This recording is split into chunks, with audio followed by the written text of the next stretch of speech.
Well, hello everyone. This is Dr. Ellison again. Well, as you know, I'm on a mission to help us be healthier, feel better, look younger, and live longer. Let me go back over that mission one more time. I'm on a mission to help us, all of us, you, me included, to be healthier, feel better. You know, statistics reveal that over 40 million Americans are in pain every single day and having to be on pain medications. So I want to help us to be healthier, feel better, look younger, and live longer. Now, today I want to talk about why animals are healthier than humans. Something's wrong with that picture. Animals healthier than God's cream of the crop of all of his creation? You mean animals are healthier than humans? Well, let's talk about that. I want to ask you a few questions. When was the last time you heard of 1 million cows dying of cancer? What about 500 pigs dying of heart disease? 400,000 chicken dying of a stroke? What about 300,000 dogs complaining about diabetic complications? 200,000 monkeys with dementia or Alzheimer's disease? Oh, let's stop right there for just a moment. You've never heard of anything like this. So how is it that we as humans are encountering this and the numbers, the stats are growing? When was the last time you saw a cow at the hospital? Or a monkey at the clinic? I know this is crazy, sounds ridiculous, but let's look at the reality of what we're talking about here. Animals are healthier than humans. Now you tell me who's more intelligent, the animals? Well, you already know, the animal or the human. The humans. But it would appear as though the animals are more intelligent than the humans. You know, if you were to take, let's say, margarine, put margarine in an ant hole versus butter in the ant hole. Let's see which one the ant is going to go to. Guarantee you he's going to go to that butter versus that margarine. Have you ever heard of 100 elephants complaining about constipation? I'm constipated, telling, Uncle Elephant, telling brother elephant or nephew elephant, I'm constipated. I've got to go down to the drugstore and get a laxative. You never heard of that.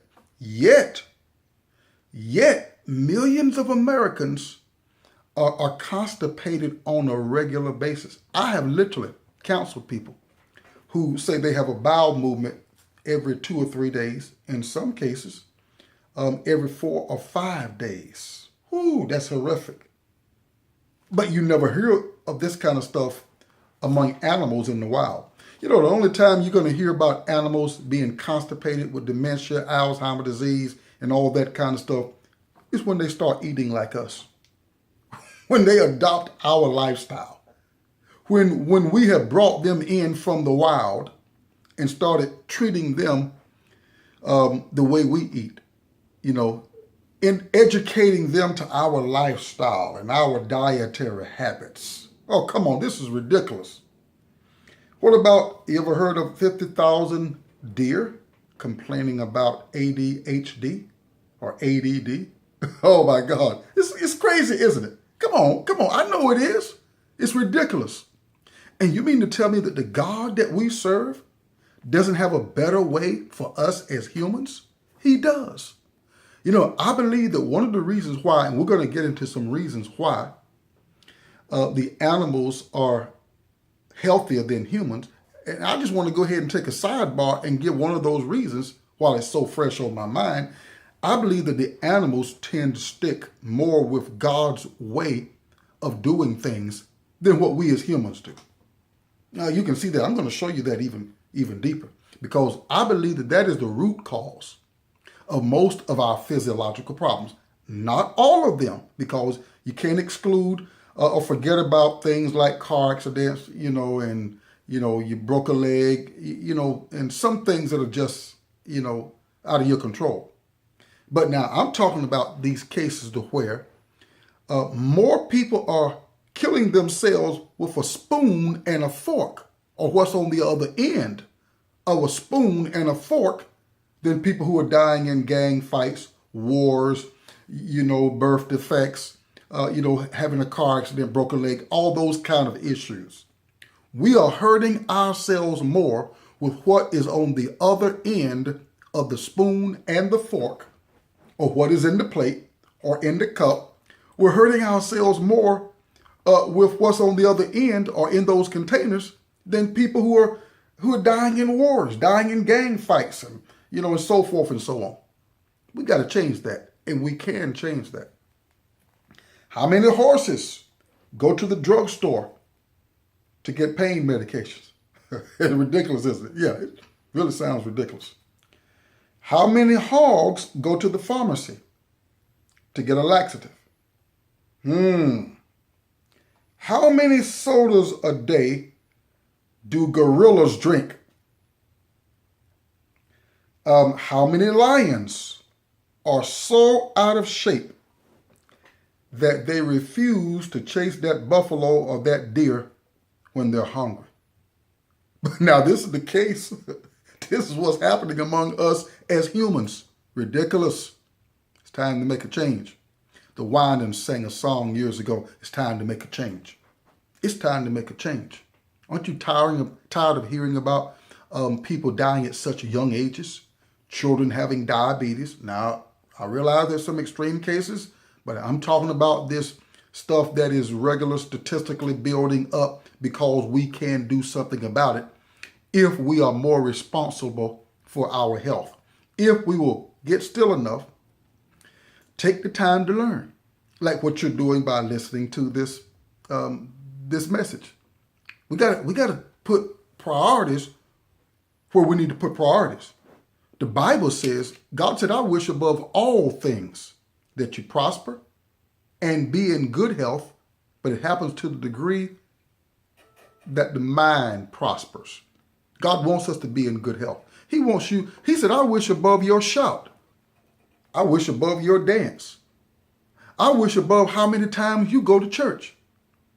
I wish above all things that you prosper and be in good health. We're doing all of these things and we're still sick. One of the greatest lines that ministers have to have is a prayer line for healing or relationships, of course, too. But let's focus on the health, the healing. And it's because we're sick. God would much rather you abide in divine health than to need a miracle for sickness. Now, thank God that his miracle working power is available. But have you noticed you're not going to live off of a miracle? You can't go out and eat a dozen of donuts on Monday and go to the Lord on Tuesday. Oh, Lord, give me a miracle because I have upset stomach. Or, or I have some other physiological problem. He's not going to do that. He's not going to let you live off of a miracle when you've been eating like a pig. I'm not trying to be brutal at you or sarcastic, but I'm going to use whatever means necessary to stir you and I up to where we are conscious of our number one wealth, which is our health. We buy nice cars, live in nice homes, and forget about the body. I know people who take care of their car, their home, better than what they do with their body. And absolutely, you should take care of your where you live at, what you drive. You should be able to see through the windows of the car or the vehicle. In other words, keep it clean. But let's go back and focus on priority. Keep your body clean. Keep your body healthy. You don't have 9 lives like the cat. Well, the cat doesn't have 9 lives. At least the one that ran out there in front of my car and I couldn't swerve or whatever, and he got killed. You don't have 9 lives. You have 1. And you got to maximize. You got to optimize your health. But it happens, you're empowered to do so by getting information.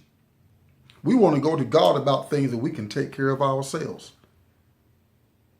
if we would just change how we eat, how we live, how we treat other people. And there are a lot of dynamics now, quite a few dynamics that go into a good quality of health. But let's go back. Let's go back now. How many skunks go to the supermarket and buy a bottle of hog's milk? You see, we're the only species of being that want to keep on drinking milk after the weaning years. As a matter of fact, you've never seen a skunk go and ask for hog's milk. Neither have you seen a cow go to a human and ask the human for human milk. After the calf has been weaned, they don't keep on drinking milk. We go get cow's milk and give it to our children. But you've never heard of a horse going and getting monkey milk and giving it to its young. You see, there are some things we got to think about. I believe, personally, we have murdered common sense. Some things are not even common sense. The animal world don't even deal the way we be dealing in certain cases. All right, let's go on a little bit further now. Wow. I want to help you now to be healthier, feel better, look younger, and live longer. You see, sickness and disease does not strike us like a rattlesnake. It's something that is developed usually over a period of time. You wouldn't go to the hospital tonight and say, well, and find out, or the administrators of the hospital, they wouldn't tell you that, well, out of 100 babies that were born last night, 50 of them already have cancer. 25% of them already have dementia. 32% already have diabetes or signs of diabetes. Usually that is not the case. No, that's not the case. You're not going to hear that. So what's my point? Sickness and disease is developed by our lifestyle and our diets in particular. Now, again, there are some extreme cases of something that was going on at childbirth. I'm not talking about those issues. I'm talking about stuff that we can control on our own. And we're going to talk about why animals are healthier than humans. So we can work on really changing this thing. Because the animal world is probably looking at us like, wow, you notice how many are dying of cancer? Isn't it amazing that cancer now, it's been said, is the leading cause of death in this country? Isn't it amazing? And nations around the world, developing nations around the world, in particular, that adopt the SAD diet. What is the SAD diet? The Standard American Diet. The SAD diet. That's what we call the SAD diet. The Standard American Diet. We'll talk about that later in more depth. We've got more hospitals. We've got more clinics. When was the last time you saw a hospital out in the woods, in the forest? You notice the deer doesn't have a hospital that he runs to. The monkey doesn't have a clinic. Oh my God. The animal world doesn't have all of what we've got, but yet they're healthier than many people on this planet. Particularly many Americans, the way we love to eat. And I'm not just trying to pick on America because I live in America, but now there are other countries that are just like America. But, we look at those countries and we say that they're savage. But yet now, you find in many cases, they're living on average long ages. 80, 90, right on up to 100. Now, there are people in our country of America and other countries of the world too that are living longer lives. But when I look at one country compared to another country, and the average person lives healthier, lives longer, and they don't have all that we've got, then there's something wrong. The buffalo does not have a clinic that he runs to. The elephant does not have a hospital that he runs to, or a drugstore. We've got all of this, and we're still sicker than the animal world.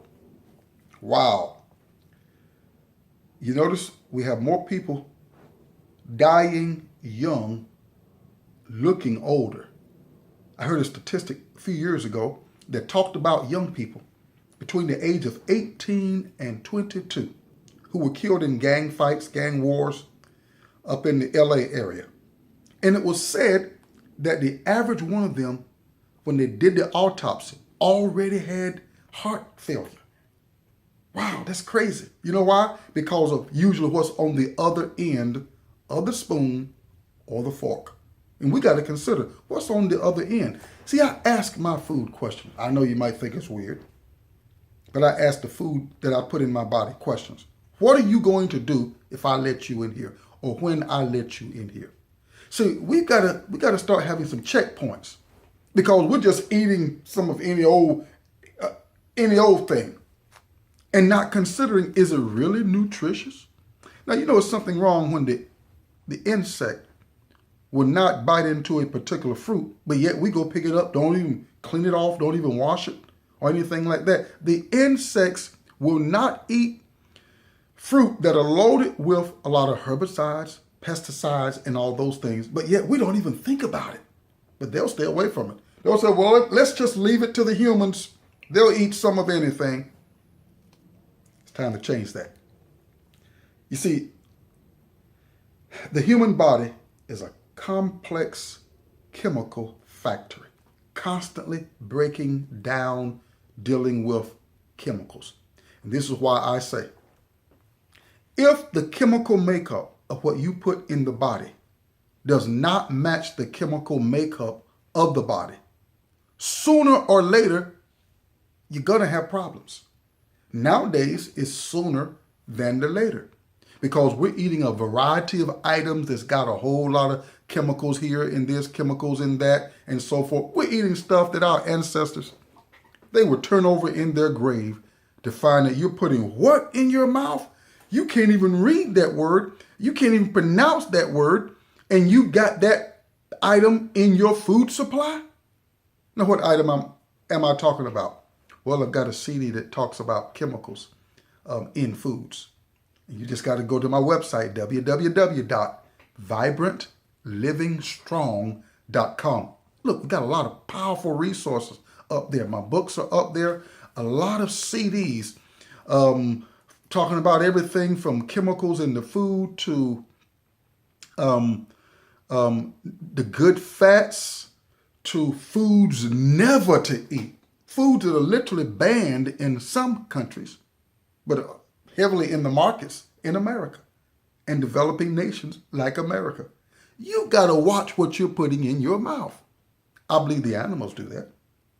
Yeah, I believe that's one of the reasons why they're healthier than we as humans. The human body is a complex chemical factory, breaking down chemicals on a regular basis. As a matter of fact, what you put in your body is a chemical. Let me break it down to that level. It's a chemical. You need to know that. So again, if the chemical makeup of what you put in the body does not match the chemical makeup of the body, you're going to have problems. And that makes sense. Let's get back to common sense. All right. Well, let me conclude by, let's give you some thoughts about why animals are healthy. I believe, number one, as I've already mentioned, animals stick closer to nature. They stick closer. They deal with things in the state that God gave them. When was the last time you saw a gorilla cook a meal? Now, am I against cooked foods? No. Now, I do believe a good diet is at least 50-50. 50 cooked, 50 raw. All right? The animals stick with things in the state that God gave them. Animals, they eat well. They don't eat a bunch of honey buns, donuts, candy bars. You've never heard of it on National Geographic or whatever station that produces. I know they are one of them, but you don't hear about from stations or channels like that, or in books or on YouTube or whatever. You don't hear about an animal going to a store and buying a Snickers bar. a honey bun, a donut. No, eating a lot of candy. You don't hear that kind of stuff. And we wonder why they're so healthy. They're so strong. Animals, they move. They don't sit around and watch 5, 6, 7, 8 hours of television. No, they move. Animals don't eat processed foods that are loaded with chemicals. They don't do that. Animals don't sit around and drink 2 and 3 sodas a day. Animals don't do that. Come on, we're wiser than the animals. I want you to go to my website. We got a lot of stuff up there that can help you be healthier. I want you to also, my website once again is www.vibrantlivingstrong.com. My books are up there, Wisdom for Wellness, Health and Wellness Insights for Vibrant Living, the Essentials for Healthy Living Manual is there. Powerful stuff. I've been dealing with this stuff for over 20 years now, teaching on health and wellness and just done it some of everywhere. By the way, if you'd like to have me in your area to do a seminar, a workshop, or whatever, just get in contact with me.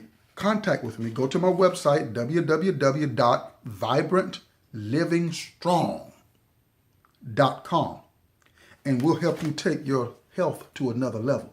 We'll show you how to modify your diet so you can get the most out of what you put in your system. All right? This is Dr. Ellison reminding you, you can live healthier. You can live stronger. You can live longer.